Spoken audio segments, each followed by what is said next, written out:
जिसकी जितनी संख्या है उसको उतनी हिस्सेदारी मिलनी चाहिए।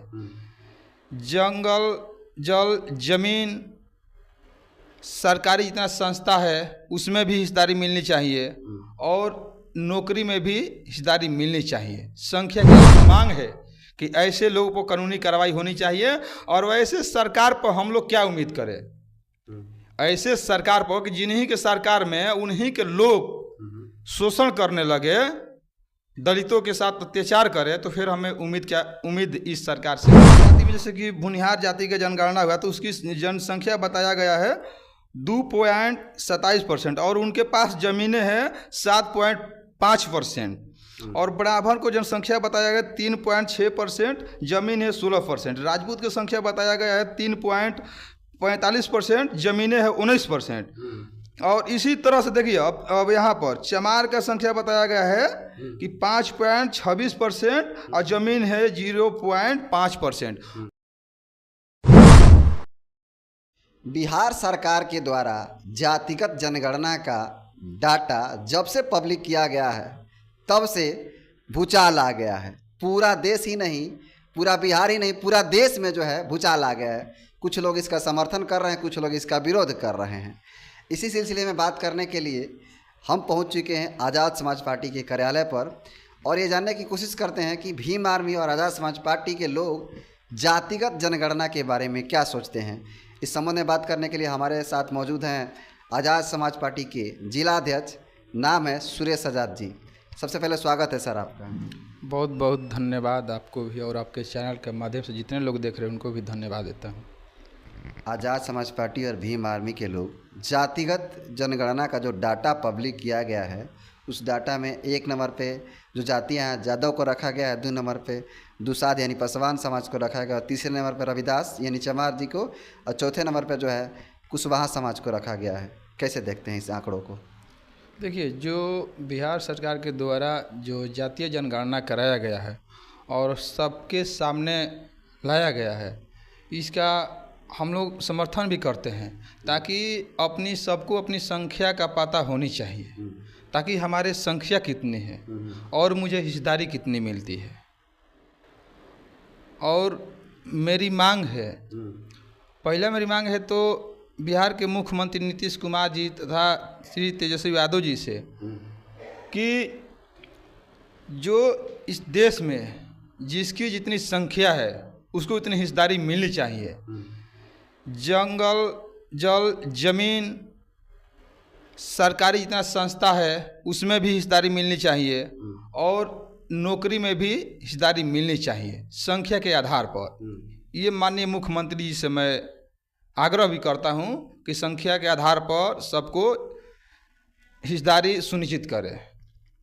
चिराग पासवान का आरोप है कि ये आंकड़ा जो है एक जाति के एक विशेष वर्ग को ऊपर दिखाने की कोशिश की गई है और ये आंकड़ा जो है बिल्कुल गलत है। आप क्या कहिएगा चिराग पासवान जी को? देखिए, इसमें तो हम भी बहुत सोशल मीडिया पर भी देखे और डाटा भी निकाल कर भी देखा गया कि 2011 के मुताबिक जो देखा जा रहा था डाटा, जो संख्या, जिस जाति की संख्या इसमें कम बताया जा रहा है उस समय के अनुसार इसमें कम बताया जा रहा है। जो 2011 के अनुसार बताया जा रहा था अभी इस समय कम बताया जा रहा है। तो कहाँ फॉल्ट है भाई? मैंने आपका आरोप है कि डाटा में कुछ गड़बड़ी है। गड़बड़ी है, हाँ। ये क्योंकि जो मीडिया के अनुसार दिखाया गया था डाटा 2011 के लमसम में, तो उसमें तो जो जातियाँ है जो उस समय दिखाया जा रहा है जनसंख्या, अब दिखाया जा रहा है कम, तो ये तो गड़बड़ हो सकता है। कुछ लोग का आरोप ये लगाया जा रहा है कि जिस प्रकार दलितों पर अत्याचार होता है वो यादव समाज के द्वारा होता है। ऐसा आप भी जानते हैं इस चीज़ को कि बक्सर जिले में किस तरह की घटनाएं घटती है। ये कहा जा रहा है आम पब्लिक के द्वारा कि अब इन लोगों का मन बढ़ गया है, ये लोग जो है और ज़्यादा अत्याचार करेंगे। इस पर आपकी क्या राय है? देखिए, मैं तो बार बार भी आवाज़ उठाया हूँ कि किसी अपराधी में कोई जात नहीं होता है और जिनकी सरकार है, यहीं तेजस्वी यादव जी है या मुख्यमंत्री नीतीश कुमार जी हैं, कहते हैं कि गरीब की सरकार है, बहुजनों की सरकार, लेकिन उन्हीं के राज में, तेजस्वी जी के ही नीतीश कुमार जी के ही राज में लगातार जो राज्य के अंदर जो गरीब मजदूर शोषित लोग हैं उन्हीं पर शोषण होता है और उन्हीं के जाति के द्वारा शोषण किया जाता है। मैं तो अभी फिलहाल का जो घटना है पटना में जो घटना हुआ है, एक कुसुरपुर में एक महिला को जो कि कुछ पैसे के लेन देन की वजह से उसके निर्वस्त्र कर दिया गया और उसके मुंह पर पेशाब किया गया। ये बताइए कितनी शर्मनाक है। फिर भी जो मुख्यमंत्री है और उप मुख्यमंत्री तेजस्वी यादव जी ऊह तक भी नहीं बोले। यादव था जो पेशाब किया था। हाँ, वही बोले कि उन्हीं के जाति के लोग एक महिला के साथ इस तरीक़े से घटना किए, लेकिन फिर भी वो लोग ऊह तक भी नहीं बोले। लेकिन मेरी मांग है कि ऐसे लोगों पर कानूनी कार्रवाई होनी चाहिए। और वैसे सरकार पर हम लोग क्या उम्मीद करें, ऐसे सरकार पर कि जिन्हीं के सरकार में उन्हीं के लोग शोषण करने लगे, दलितों के साथ अत्याचार करे, तो फिर हमें उम्मीद इस सरकार से नहीं है। जिस तरह का आंकड़ा दिखाया गया है, उस आंकड़ों के क्या लगता है कि उस आंकड़े के हिसाब से लोगों को हिस्सेदारी मिलेगी राजनीति चाहे अन्य चीज़ों में? बिल्कुल मिलनी चाहिए। और तो ये आपके चैनल के माध्यम से भी इस अपने पूरे समाज के लोगों को भी मैं बता दूं कि ये सरकार के भी बहकावे में भी नहीं आना है, क्योंकि ये सरकार भी दिखाना चाहता है कि नहीं, बिहार के अंदर भी हमने जातिगत जनगणना करा कर लोगों को जनसंख्या बताए और हमने अगर हमारे केंद्र में सरकार बन जाएगी तो पूरी देश में कराएंगे। लेकिन पहले जो व्यवस्था है, जो अपने राज्य में जो कराए हैं जातिगत जनगणना, तो पहले इस बिहार के अंदर जनसंख्या के आधार पर हिस्सेदारी सुनिश्चित करे, उसके बाद जाके आगे के सपना देखे। और इस चीज़ से लोग को सतर्क भी रहना है। बहुजन समाज पार्टी के राष्ट्रीय कोऑर्डिनेटर आकाश आनंद जी हैं, उनका साफ तौर पे कहना है कि कास्ट सेंसस माने जातीय जनगणना हो गया, ठीक है, अच्छी बात है, होना चाहिए, लेकिन इसके साथ ये सवाल उठा रहे हैं, चाहे बहुत सारे नेता लोग उठा रहे हैं कि अब जो है लैंड सेंसस होना चाहिए, यानी ये मतलब किसके पास कितनी भूमि है ये भी जानकारी होना चाहिए कि किस समाज का किस समाज के पास कितना ज़मीनें हैं। और एक खास आपको भी पता है कि एक खास वर्ग के द्वारा जो है ज़मीनों पर किस तरह से कब्जा किया गया है। तो सुरेश आज़ाद जी इसके बारे में कैसे सोचते हैं, जो ज़मीन का जो जनगणना करने की बात हो रही है?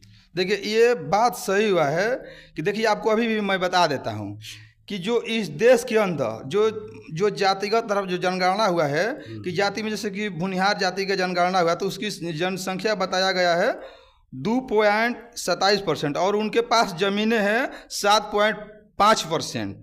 और ब्राह्मण को जनसंख्या बताया गया 3.6%, जमीन है 16%। राजपूत की संख्या बताया गया है 3.45%, जमीनें है 19%। और इसी तरह से देखिए अब यहाँ पर चमार का संख्या बताया गया है कि 5.26% और ज़मीन है 0.5%। अब समझिए इसी तरह से मतलब मैंने सभी का आधार बताया कि जनसंख्या आपका इतनी है भाई, और उससे कई गुना आपके पास जगह है, ज़मीन है। सारा इस देश के जितने सरकारी संस्था हो या जंगल हो, ज़मीन हो, पानी हो, सब उन्हीं लोग के पास ऐसा क्यों है भाई? ये हम मांग करते हैं कि सभी चीज़ में जनसंख्या के आधार पर सबको मिलनी चाहिए, बंटवारा होनी चाहिए। ऐसा नहीं है कि मेरी संख्या है 3% और 19% मेरे जमीन भी है और जितना सरकारी व्यवस्था है मेरे ही पास है, तो ऐसे नहीं होनी चाहिए। मेरे सरकार से मांग है कि संख्या के आधार पर हर चीज़ में बंटवारा होनी चाहिए। जिनकी डाटा की बात कर रहे हैं आप, वही लोग कह रहे हैं कि मेहनत से बनाए हैं हम लोग, है ना। अल्लाह, अब ये बताइए कि मेहनत कौन नहीं करता है?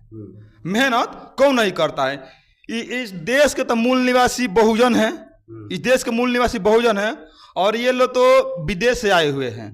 लेकिन यहाँ से आकर यहाँ पर जो मूल निवासी है उनके पास कुछ भी नहीं रहा। आप सभी सब कुछ जितना है इस देश के अंदर, सब कुछ सारी सरकारी संस्था से लेकर जंगल, जमीन, जल सब आप ही के पास कैसे हो गया भाई? कैसे हो गया?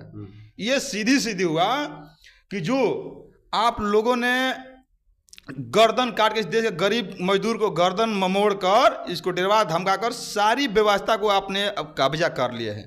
क्योंकि सदियों से इन लोगों के फूट डालो राज करो का राजनीति चल रहा है। अलग अलग जातियों में बांट कर इन लोगों ने जितना होता है सारा चीज़ अपने पास रख लिए हैं, आज सबको दरकिनार कर दिए। लेकिन ऐसी अब नहीं होनी चाहिए। तो ये सुरेश आज़ाद जी थे जिन्होंने अपनी बातों को रखा, जो आंकड़े जारी किया है बिहार सरकार के द्वारा और जो ज़मीन की जनगणना होने की बात कही जा रही है, इसको आप कैसे देखते हैं? इन्होंने अपनी राय रखी, आप इसको कैसे देखते हैं? कमेंट कर दीजिए। अगर ये वीडियो यूट्यूब चैनल पे देख रहे हैं तो यूट्यूब चैनल को सब्सक्राइब कीजिए और फेसबुक पेज को देख रहे हैं तो पेज को फॉलो कर लीजिए। बहुत बहुत धन्यवाद।